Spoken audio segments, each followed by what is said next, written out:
June 24th, 1944. The North Atlantic was anything but forgiving.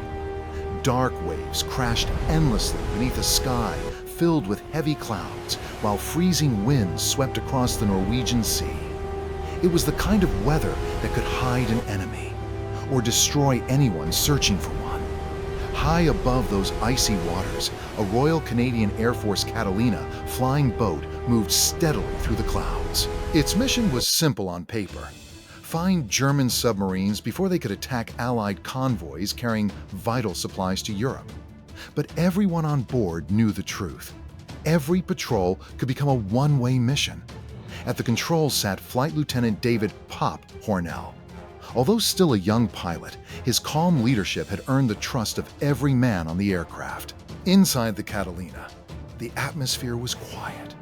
The engines droned steadily as each crew member focused on his duties. Some scanned the endless sea through binoculars. Others checked navigation charts. The radio operator listened carefully for incoming signals. For what felt like hours, nothing. Only endless gray water. Only endless silence. Then, that silence was broken. A voice suddenly crackled through the intercom. "Captain, port side. I think I've got something." Hornell immediately turned his head toward the left side of the aircraft. At first, there was nothing but waves. Then, a dark shape appeared between the whitecaps. Long, narrow, almost perfectly still. There was no doubt it was a German U-boat, and it hadn't spotted them yet. Hornell's heartbeat quickened. This was exactly what they had been searching for. He immediately ordered the crew to battle stations. Within seconds, the peaceful patrol transformed into a combat mission. Machine guns were prepared. Depth charges were armed beneath the wings. Every crew member knew exactly what had to be done. But hundreds of feet below, the submarine's lookout suddenly looked toward the sky. He froze, then shouted the warning. The element of surprise was gone. Alarms echoed throughout the submarine. Crew members rushed toward anti-aircraft guns while the captain ordered an emergency turn. Within moments, the hunter had become the hunted. The Catalina continued its attack. But now, every second mattered. The distance between aircraft and submarine closed rapidly. One mistake would mean death. Hornell tightened his grip on the controls. He wasn't turning back. Not today. The freezing sea rushed beneath them as the aircraft descended lower, lower, and straight toward the waiting enemy. The Catalina dropped lower with every passing second. Its engines roared as the aircraft sliced through the freezing air, heading directly toward the submarine. Below, the German commander reacted instantly. He knew exactly what was coming. If those depth charges hit their target, the submarine, and everyone inside would disappear beneath the Atlantic forever. There was only one chance: fight back. Within moments, anti-aircraft guns swung upward toward the incoming flying boat. The first burst of fire erupted from the submarine's deck. Bright orange flashes cut through the gray sky. Streams of tracer rounds raced upward.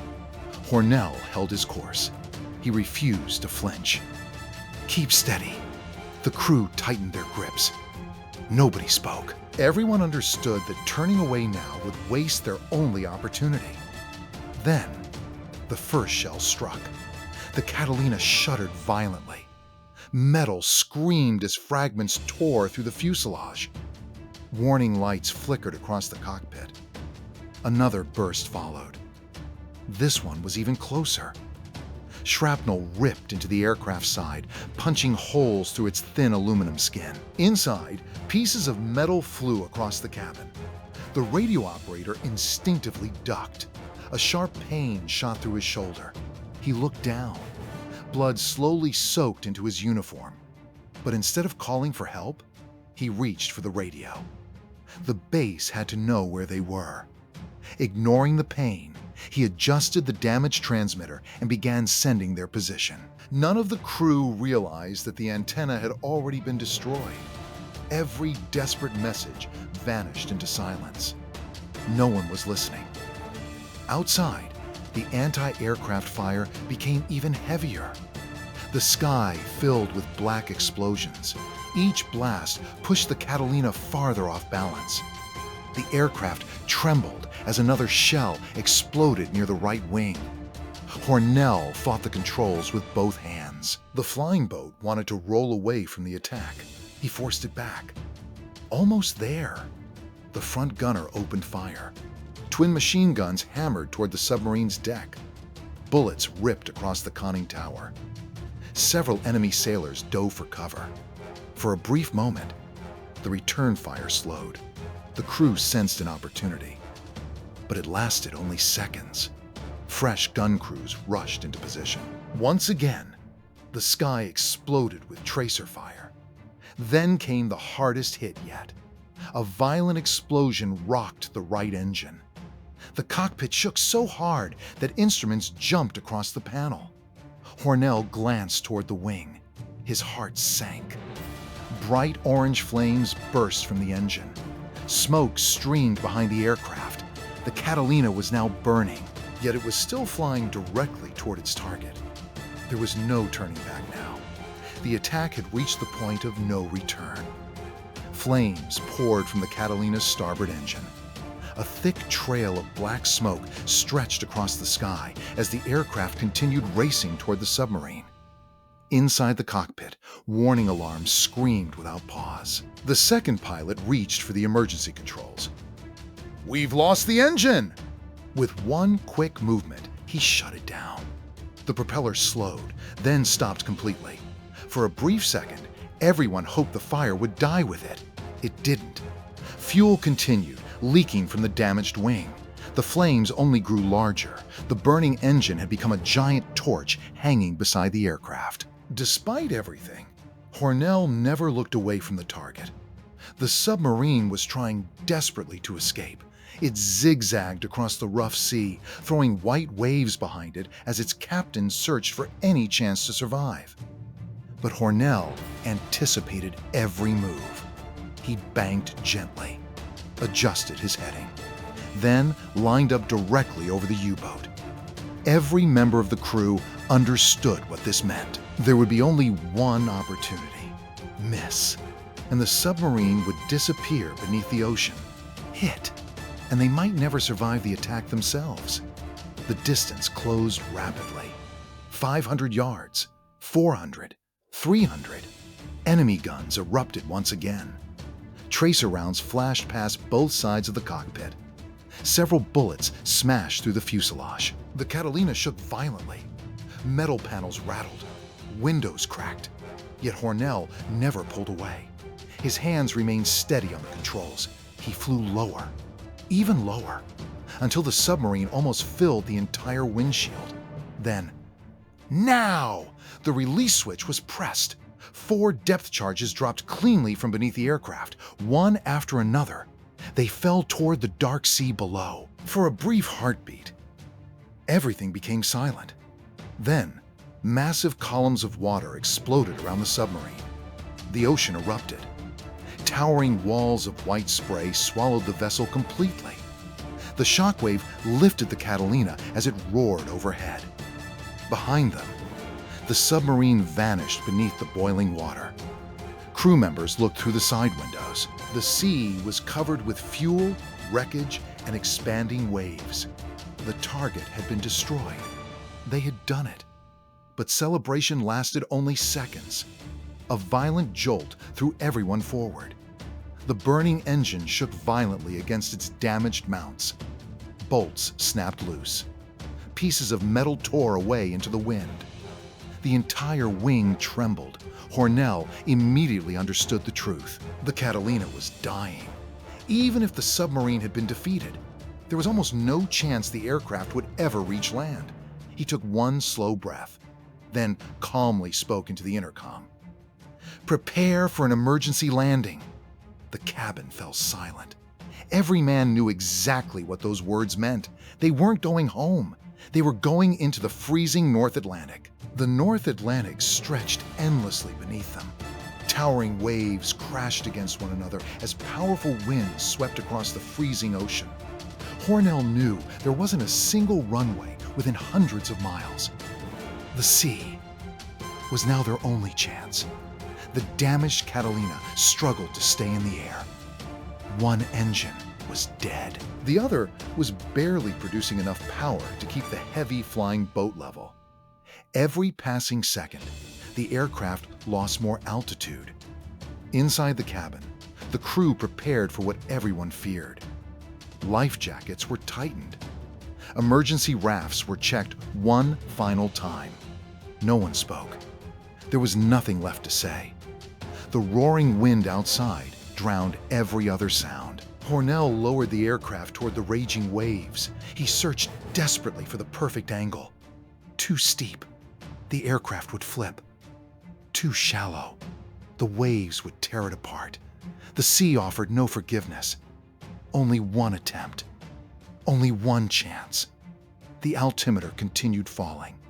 300 feet, 200, 100. The waves looked enormous now.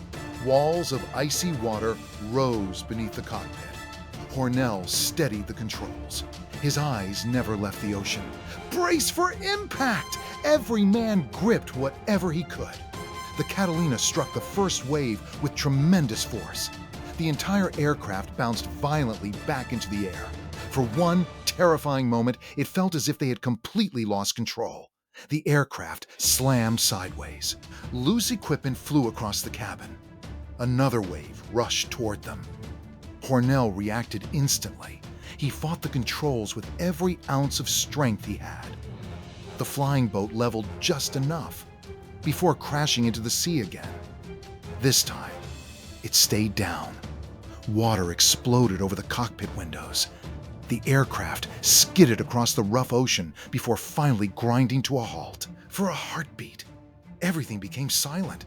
Then someone shouted, "We're still alive!" But the danger had only begun.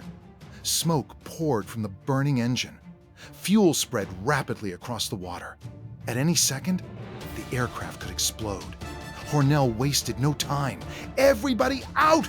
Move! Move!" Escape hatches burst open. The freezing Atlantic rushed inside. Crew members struggled through the exits as icy seawater climbed higher around them. Inflatable life rafts were thrown into the waves. Some men jumped directly into the freezing water to push the rafts away from the sinking aircraft. The cold was unbearable. It felt like thousands of needles piercing their skin. Yet nobody stopped. They knew the burning Catalina wouldn't stay afloat much longer. Every second counted, and the battle for survival had only just begun. The freezing water stole every breath. Within seconds, the crew gathered around the inflatable life raft, desperately trying to pull themselves aboard before the cold drained the last of their strength. Behind them, the Catalina was dying. Flames still flickered across its damaged wing as the aircraft slowly settled deeper into the Atlantic. Hornell refused to climb aboard first. Instead, he remained waist-deep in the freezing water, pushing the overloaded raft away from the burning aircraft. "Get everyone in first!" One by one! The exhausted airmen climbed aboard. Their uniforms were soaked. Their hands had already begun to lose feeling. Then, someone shouted, "Wait! We're missing one!" Silence. Every face turned toward the endless gray sea. Hornell counted again. 7. There should have been 8. One crewman was gone. Without hesitation, Hornell scanned the rolling waves. For several terrifying moments, there was nothing, only endless water. Then, there! Far beyond the next wave, a second inflatable raft appeared for only an instant before disappearing again. The men grabbed their paddles. Ignoring exhaustion, they fought the powerful current. Each wave pushed them backward. Each stroke felt heavier than the last. Finally, they reached the drifting raft. The missing crewman was alive. Barely. He had managed to climb back aboard after being thrown into the sea. Relief spread across every face. For just a moment, It seemed luck had returned. But the ocean had other plans. Without warning, the second raft suddenly burst apart. Air escaped in seconds. The damaged raft collapsed beneath the freezing water. Its passengers were thrown straight back into the Atlantic. Now, there was only one raft left, and it was far too small. The men looked at one another. Nobody spoke. Everyone understood the problem. Someone would have to stay in the water. Hornell made the decision immediately. I'll stay out. Before anyone could argue, he slipped back into the freezing sea. Two others followed him. They held onto the side of the raft while the remaining crew stayed inside. The icy water felt unbearable. Minutes passed, then an hour. Hornell organized a rotation. Every few minutes, the men changed places, hoping to keep each other alive for just a little longer. He always remained in the freezing water the longest. The others protested. He ignored them. As commander, he believed their lives came first. Above them, the gray sky remained empty. No rescue aircraft, no ships, no sign that anyone even knew where they were. The distress calls had never reached base. The men were completely alone, adrift in one of the coldest seas on Earth. And with every passing hour, the freezing Atlantic grew stronger. The hours dragged on, but no rescue came. The small raft rose and fell with every massive wave, while freezing winds cut through the exhausted crew. No one could feel their hands anymore. Their soaked uniforms had turned into blocks of ice. Hornell looked across the empty horizon. Nothing, only endless ocean. Still, he refused to let hope disappear. Keep talking. Stay awake. If you fall asleep, you may never wake up again. The men obeyed.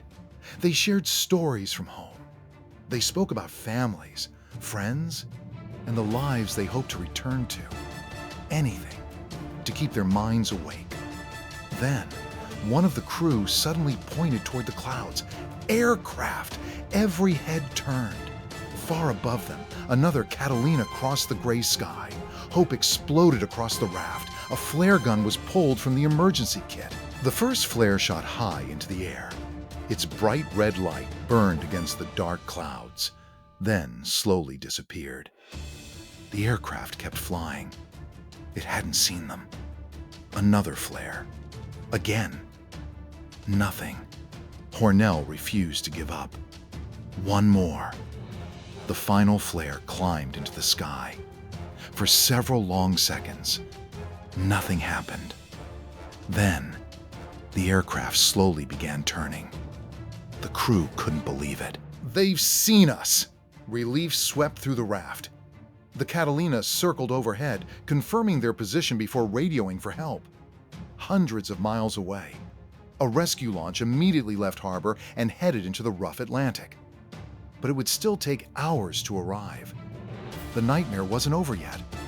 As darkness approached, another enormous wave crashed into the raft. The impact flipped it upside down. Everyone was thrown back into the freezing sea. For a terrifying moment, nobody knew where anyone else was.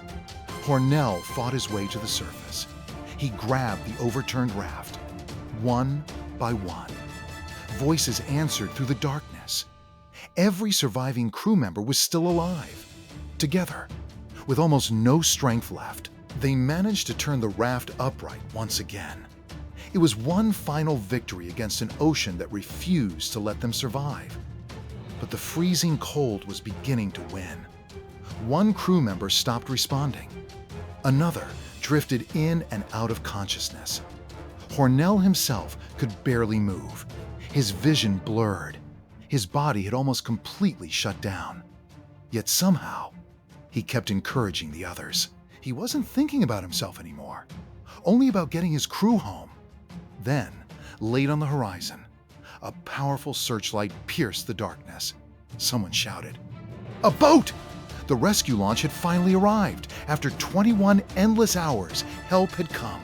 The rescue launch cut through the towering waves. Crew members rushed to the side of the vessel, pulling the exhausted survivors from the freezing Atlantic one after another. Some were barely conscious. Others could no longer stand. After nearly an entire day fighting the ocean, every man had reached the edge of human endurance. Hornell waited until the others were safely aboard. Only then did he allow the rescuers to lift him from the raft. His body was almost completely numb.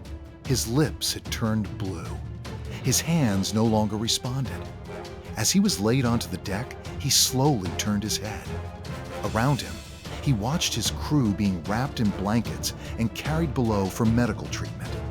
For the first time since the battle had begun, he allowed himself to relax. The mission was over. His men were alive. A faint smile appeared across his face. It was small, almost impossible to notice, but it spoke louder than words. He had done everything he could. The doctors fought desperately to save him. They warmed his body. They treated his injuries. Hour after hour, they refused to give up. But the freezing Atlantic had already taken too much. Shortly afterward,